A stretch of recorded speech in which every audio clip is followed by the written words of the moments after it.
Fala galera, meu nome é Rodrigo. Esse vídeo aqui é um bate-papo sobre sistemas de arquivos e é um assunto que eu nunca trouxe pro canal. Sei lá, depois de vários vídeos aí, eu nunca tinha trazido esse assunto pro canal, mas eu achei que foi interessante trazer agora porque eu estou utilizando um sistema de arquivos novo da Microsoft e inclusive eu fiz alguns testes aqui, um teste bem básico, mas mostrando um pouco a diferença do sistema de arquivos do RFS, do Resilient File System, para o NTFS, né, o New Technology File System, que é um sistema de arquivos de 1993, que surgiu lá junto com o Windows NT, mas que veio sofrendo modificações também ao longo do tempo, antes que as pessoas perguntem se ele é a mesma coisa desde 1993. Então, não, ele não é. Ele manteve a base ali, mas ele não é exatamente a mesma coisa de 1993. Então, curtam o vídeo aí, compartilhem o vídeo se vocês gostarem, se inscrevam no canal. E é isso aí, então vamos lá.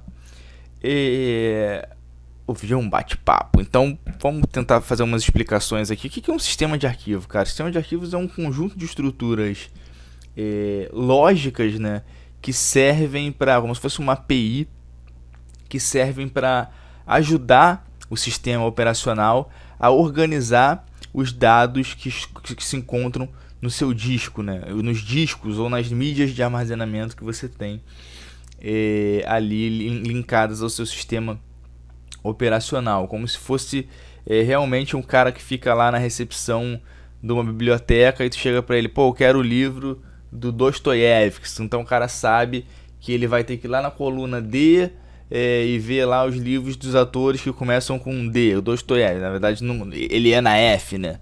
Para poder encontrar o doutor, porque o nome do Dostoiévski começa com F, Fyodor Dostoiévski. Então ele é um conjunto de normas lógicas ali, de estrutura de dados lógicos, que vai ajudar o sistema operacional a organizar os dados dentro dos seus discos. E ao longo dos anos, vários sistemas de arquivos foram utilizados, seja em Unix, seja em qual sistema operacional. Cada sistema operacional é compatível com determinados sistemas de arquivos, e ao longo do tempo, conforme foi se achando a limitação dos sistemas de arquivo, os fabricantes, as universidades foram desenvolvendo outros sistemas de arquivos que pudessem suprir aquela demanda do momento.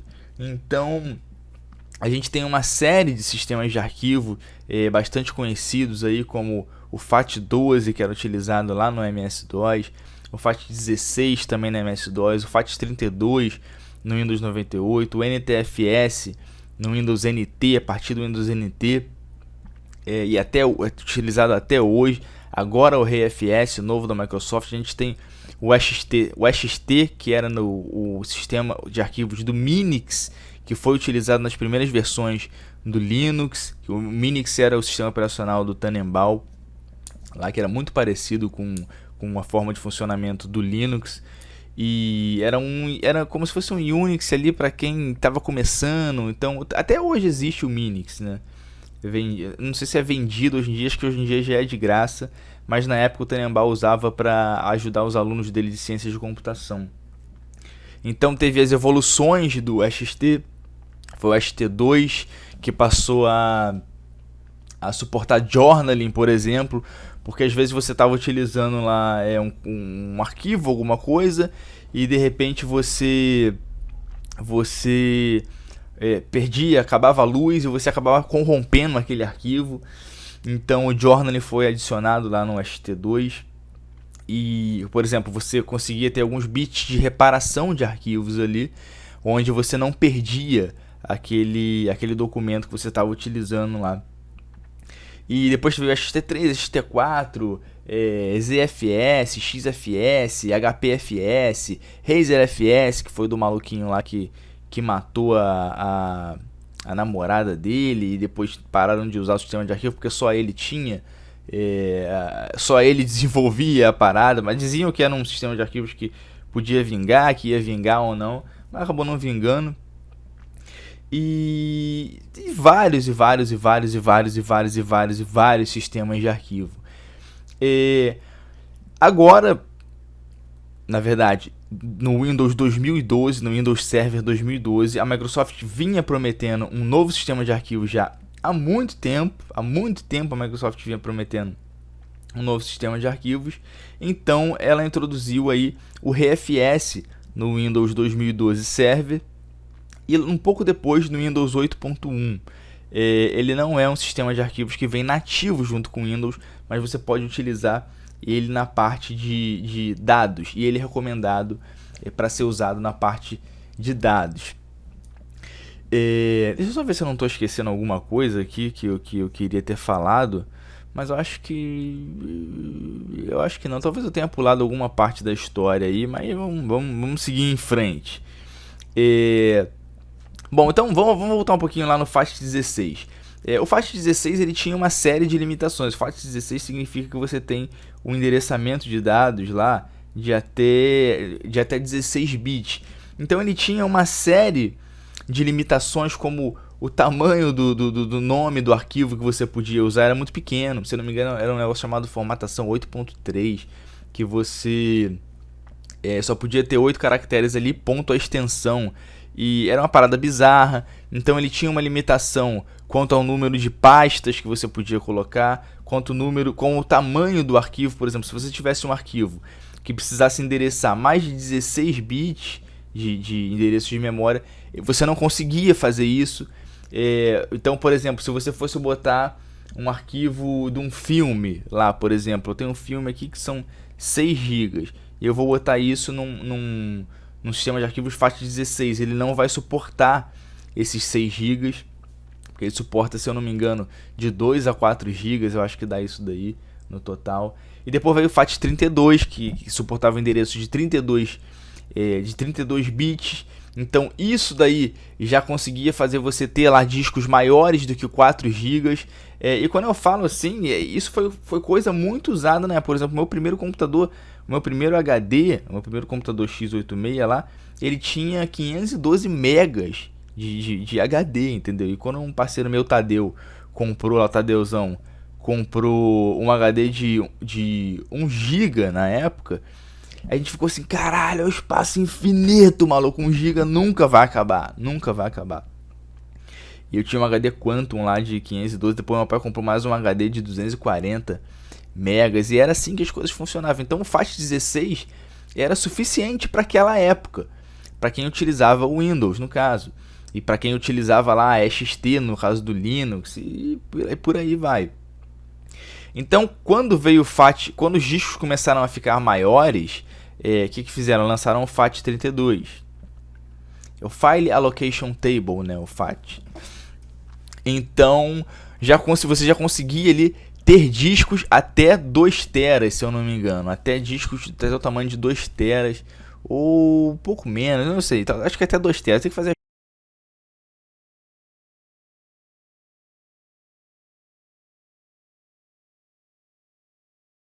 as contas aí. E depois veio lá o NTFS, né?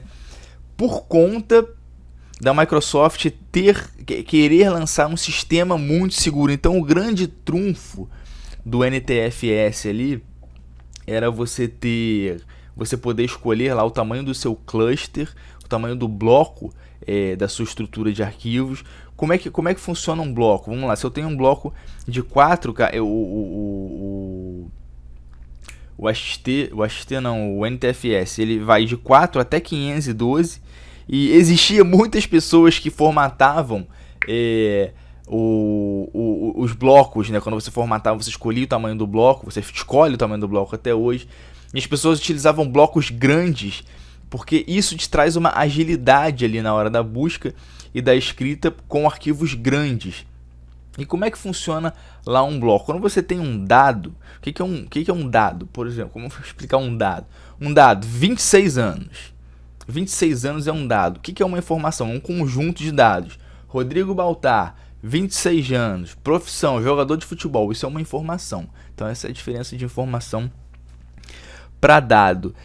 Então as pessoas formatavam lá o sistema de arquivos dela com um cluster muito grande, porque achavam que iam ter uma melhora significativa ali nas questões de leitura e escrita, quando na verdade o que mais acontecia ali era a perda de espaço, porque quando você tem um cluster lá de 512K, você perde. Se você tem um arquivo muito pequenininho, por exemplo, de 300K, de alguma coisa assim, de 200K, você vai perder todo o resto daquele bloco. Você não tem como alocar mais dados ali naquele cluster. Então, você ganha de uma certa parte, mas você perde espaço em disco. Hoje o espaço em disco, pra gente, é uma coisa que a gente não liga tanto assim, mas naquela época, lá nos primórdios, o espaço em disco era muito complicado. Então, o sistema de arquivo lá tem o seu cluster, né? O seu tamanho dos blocos, e isso também era uma coisa importante para a época. E o NTFS, ele veio ali com um trunfo muito grande, que era uma coisa que tinha e funcionava muito bem já no Linux e no Unix, que era o controle de acesso aos usuários, e que o FAT era muito ruim, era lá por meio daqueles comandos atrib, que funcionavam no DOS lá, era uma parada muito ruim, e existia a necessidade que isso fosse feito nativamente pelo próprio sistema de arquivos, em conjunto ali com o sistema operacional. Então você conseguia fazer uma estrutura de dados ali com acesso, permissão às pastas, permissão de leitura, permissão de compartilhamento, permissão de escrita, se o cara vai poder, o cara pode ver esse arquivo aqui, mas ele não pode apagar, o cara pode salvar esse arquivo aqui no disco, mas ele não pode copiar fora daquela pasta. Então o NTFS ele tem uma estrutura de arquivos, de permissionamento ali muito complexa e muito eficiente. Além disso, ele trouxe inovações como encriptação EFS. Você, por exemplo, podia encriptar os seus dados lá e só aquele teu usuário podia ter acesso àqueles dados. Ele trouxe a compactação NTFS. Ele trouxe uma série a facilidade dele, a velocidade dele era maior, a facilidade dele de consertar informações ali com check disk era muito mais fácil do que no caso do FAT. Então ele teve uma série de evoluções ali, mas ainda tinha as suas limitações, como discos de até 2 teras. Por incrível que pareça, cara, limitações no número de endereçamentos de pasta, de diretórios, era uma parada muito absurda. Ele só suportava 255 caracteres. Então, quando você tinha lá um servidor, por exemplo, de arquivos, que o sistema de arquivos era NTFS, você tinha uma limitação quanto ao tamanho total do número das pastas. Então, por exemplo, eu tenho uma pasta lá, Departamento de Informática. O nome da pasta é esse, Departamento, espaço, de Informática. Tudo aquilo ali contam caracteres. Aí depois eu tinha outro, Suporte. Aí depois eu tinha outra pasta dentro, Rodrigo Baltar. Depois eu tinha outra pasta dentro, Windows Server 2016. Depois eu tinha outra pasta dentro, SQL Server 2018. E o que acontecia ali? Chegava uma hora que ele não conseguia endereçar mais. Ele só tinha uma limitação. E quando você ia rodar um backup ou alguma coisa assim, ele dava problemas com aquilo ali. Não estou zoando, isso era muito sério.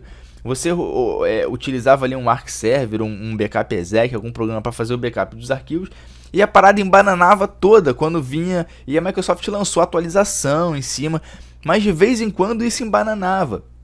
E geralmente as pessoas que trabalham com marketing, com essas paradas, os caras são muito organizadinhos assim e acabavam fudendo a porra do backup do sistema por conta dessa limitação.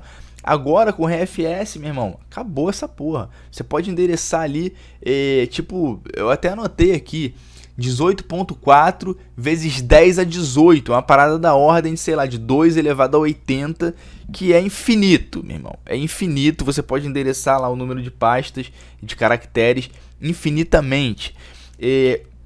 O RFS veio para suprir todas as necessidades lá que a Microsoft tinha em relação ao NTFS, e isso está sendo muito bem feito. Eu anotei algumas coisas aqui em relação ao RFS. Maior confiabilidade, é uma estrutura ele é baseado em árvores B+, que é uma estrutura de dados. Árvore B e árvore B+, né, são estruturas de dados voltadas para mídias de disco. E você pode procurar mais sobre isso daí, mas é mais ou menos como uma forma de organização e estrutura de dados mesmo. Por exemplo, lá eu tenho como se funciona na biblioteca, lá eu tenho a coluna dos autores A, aí depois eu tenho dentro da coluna dos autores A, eu tenho a coluna dos autores A e B. Então é uma parada meio complexa, você dá uma olhada aí. Tamanho de pastas de 64 bits, o tamanho dos diretórios lá na ordem de 2 elevado a 80. Resiliência incorporada, nova estratégia de alocação de metadados, que são os inodes aí do sistema de arquivos, 64 bits para verificação de forma de dado independente, elimina completamente a verificação de disco, ele faz isso automaticamente, assim como a limpeza de disco, ou seja, você não precisa se preocupar tanto com isso. Imagina lá quando acontecia muito de você desligar o servidor errado e aparecer lá uma queda de energia, sei lá, e o no-break não pegou. Então o sistema de arquivos ia corrigir o sistema operacional, aquela chatice, corrigir os dados que pudessem ficar perdidos lá. Então ele faz isso tudo automaticamente. Compatibilidade total com os outros sistemas de arquivos Win32 e programas Win32 também, que rodam em cima da API do Windows aí, NTFS, FAT, tudo que você instalar lá em cima do RFS, ele vai funcionar bem. Compatibilidade com BitLocker ainda está lá. Lista de controle de acessos igual a do NTFS, não sei se teve alguma melhoria em relação a isso. Autorreparação, algumas coisas foram removidas, como a encriptação EFS que eu comentei, a compressão NTFS foi removida também. As cotas de disco, que eram muito importantes na época do NTFS, foram removidas, porque você tinha usuários que ficavam colocando coisas lá demais dentro das pastas do servidor, e você tinha que acabar criando cota de disco para que aquele cara não enchesse o servidor de arquivos, então isso acabou.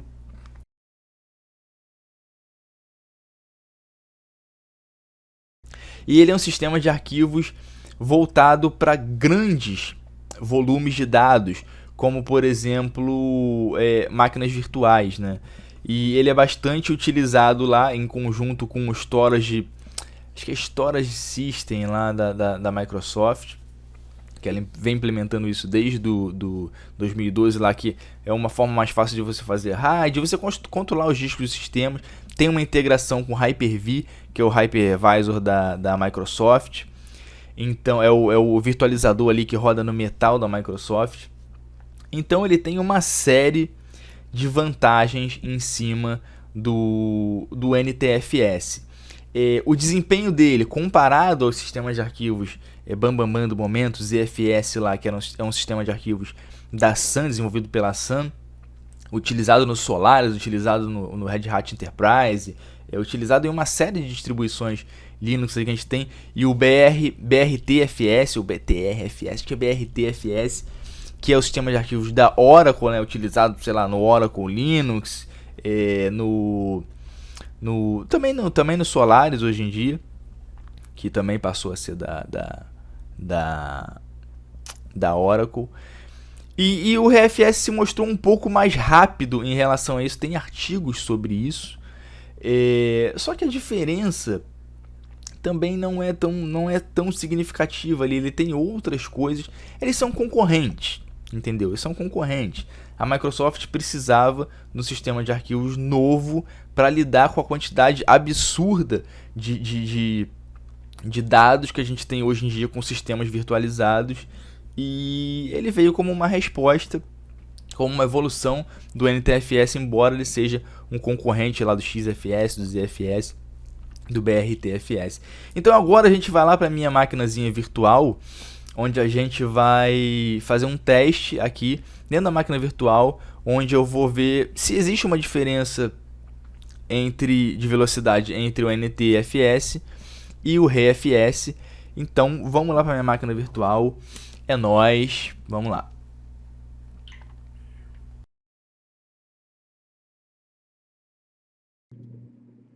Então vamos lá, pessoal. Eu vou abrir aqui a minha caixa virtual.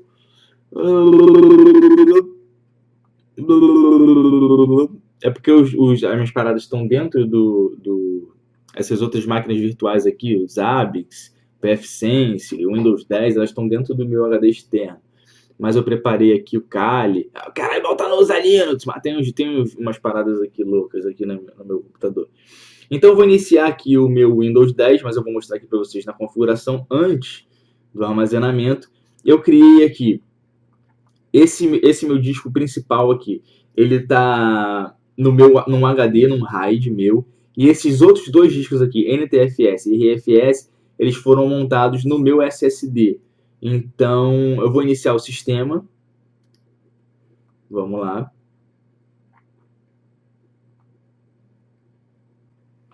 Então vamos lá, eu estou aqui com a minha máquina virtual. Eu tenho aqui processador Ryzen com 8 GB e bababá. É o Windows Server 2016. E a gente vai vir aqui no sistema de arquivo e nos discos. Eu vou mostrar para vocês aqui os discos. Eu tenho lá, como eu disse, a minha partição principal e os meus dois SSDs aqui, onde eu botei aqui no NTFS, no E2 pontos, e o RFS. E eu vou fazer um teste com a SSD Benchmark, utilizando uma quantidade grande de arquivos grandes, né?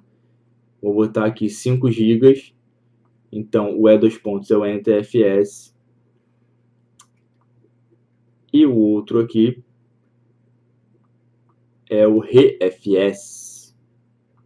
Então, vou fazer esse teste aqui e vou voltar para a gente ver se tem um desempenho, uma diferença de desempenho ou se vale a pena. Lembrando que é simples, para você formatar, basta você vir aqui com o botão direito na sua unidade de disco, formatar e escolher lá o RFS. O sistema, o Windows, ele não pode ser instalado ainda em cima do RFS, ele precisa no sistema de arquivos NTFS ainda, isso é uma limitação, mas provavelmente a Microsoft vai criar uma instalação em cima também do RFS. Então, vou fazer os testes aqui e volto para vocês com os resultados.